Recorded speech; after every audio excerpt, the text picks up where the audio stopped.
today's day, that is World Mental Health Day, celebrated worldwide on today's date, that is 10th of October. What is the importance of this day? Let me give you with the very fact that today a statement has been issued by WHO and it says that out of 8, one person is suffering from mental health disorder. हर 8 में से एक व्यक्ति जो है वो आज किसी न किसी प्रकार के मानसिक अवसाद या स्ट्रेस तनाव से ग्रसित है. So it is the need of the time that we should make a awareness campaign in our society related to certain stigmas related to that. और उन्होंने एक मोटो दिया है आज के लिए. मेरी इस स्पीच का उद्देश्य भी ये नहीं है कि मैं कुछ आपको एडिशनल इंफॉर्मेशन देना चाहता हूँ. I simply want that whatever has been said from here, at least you should be able to write 10 lines on that as a reporting event because it is also prescribed for your course. तो आज का जो मोटो WHO ने दिया है वो मोटो उन्होंने दिया है कि पहला, our minds our rights. So just like physical body, mind is also a very important component, and not only very important component, it is the core or essential of anything. No health without mental health is the slogan that has been given. यानी बिना मानसिक स्वास्थ्य के किसी प्रकार के आप शारीरिक स्वास्थ्य की कल्पना नहीं कर सकते. So what is mental health? It is a complex interplay of individual, social and structural stresses.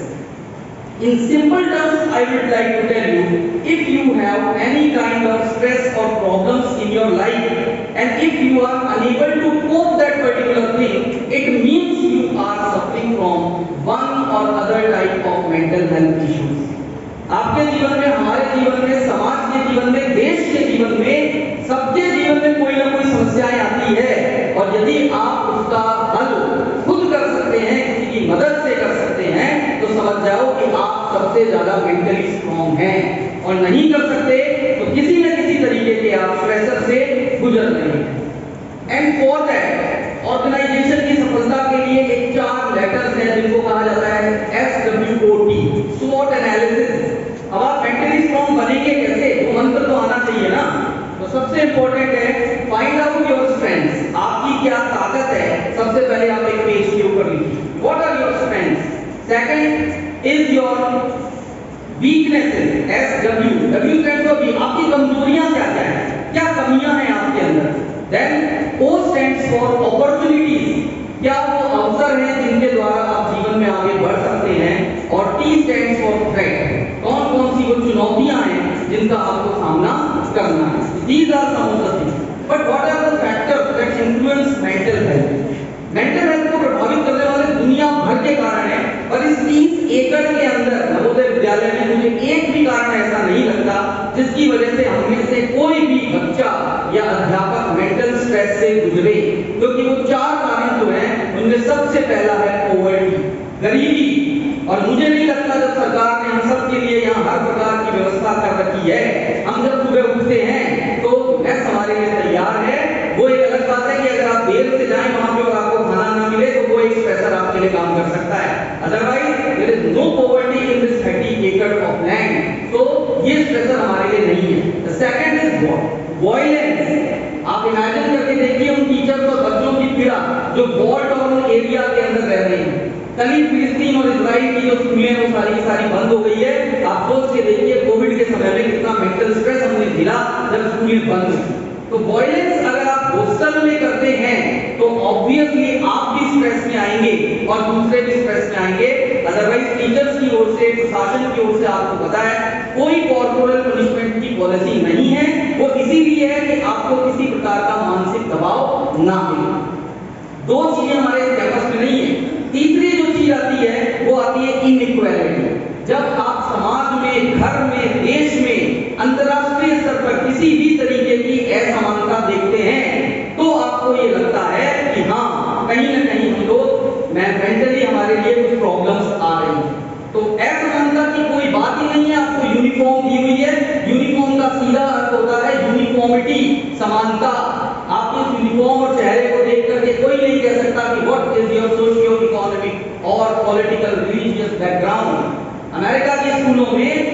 Strong नहीं है और ये बड़ा इशू है, वो इंडिया से सीखना चाह रहे हैं इस चीज। और लास्ट है डेप्रिवेशन।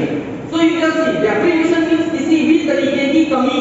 मुझे नहीं लगता आपके जीवन में किसी भी तरीके की कोई कमी है, शिक्षा से ले लो, स्वास्थ्य से ले लो, हर तरीके की। So if you don't have any problems related to poverty, violence, inequality and deprivation, it means you are living at a place which is totally free from mental stress. My dear students, अब हम आते हैं NEP के ऊपर कि एक सर्वांगीण विकास, 360 degree विकास, holistic development कहते हैं इसको है। 5 चीजें हमेशा जिंदगी में याद रखना और आप किस लेवल के ऊपर हो आज जाकर के देख लेना। The first and the foremost thing is you should be physically fit. Physical fitness के लिए सुबह मॉर्निंग पीटी चालू हो जाती है आपकी, कितने फिट हो वो आपको उसका यूटिलाइजेशन करना है। सेकंड इज सोशली एडजस्टेबल, शारीरिक रूप से तो बहुत स्वस्थ हो लेकिन समाज में रहने लायक ही नहीं हो, एडजस्ट हो ही नहीं पा रहे हो, उसके लिए आपको हॉस्टल दे रखे हैं, हाउसेस दे रखे हैं, वो आपका समाज है, वहां आप कितने आपस में मिलजुल करके रह रहे हो। If you are physically fit, if you are socially adjustable, number third one is your emotionally balanced. आप सुख में 10 में से 10 नंबर आ गए, आप उछल रहे हैं और दूसरे लोगों के लिए स्ट्रेस का कारण बन रहे हैं। आपके 10 में से 0 नंबर आ गए, आप अवसाद में चले गए हैं।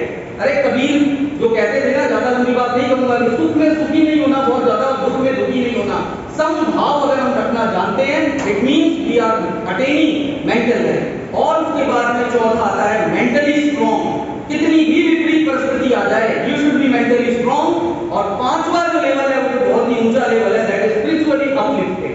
तो physically fit, socially adjustable, emotionally balanced, mentally strong and spiritually uplifted. अब ये सब आप करोगे कैसे? थेरेपीज होती है साइकोलॉजी में और काउंसलिंग के अंदर।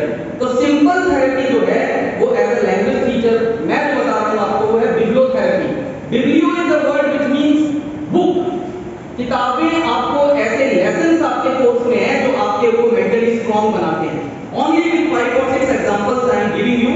नंबर 1 इस 6th क्लास में एक लेसन चलता है बेटा, कौन सा लेसन है? पहला ही लेसन है, हु डिड पैट्रिक्स होमवर्क, इंग्लिश में पढ़ा है ना।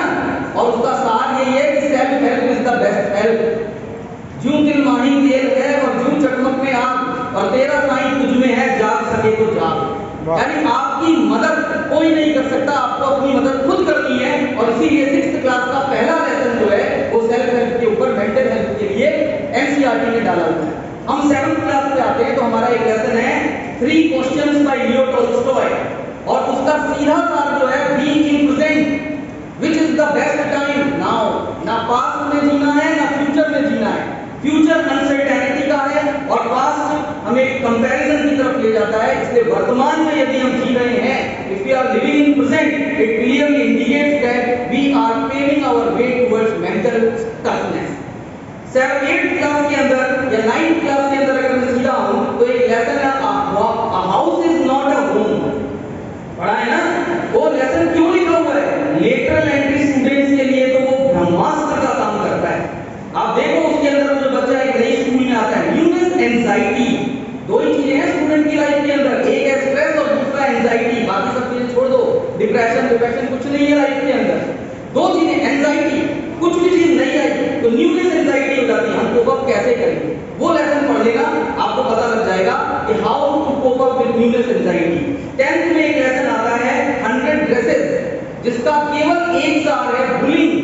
बुलिंग नहीं करनी है because of anybody's socio-economic or because somebody is awkward or unusual. Brenda Petronsky with a tongue-twisting name or the Polish girl.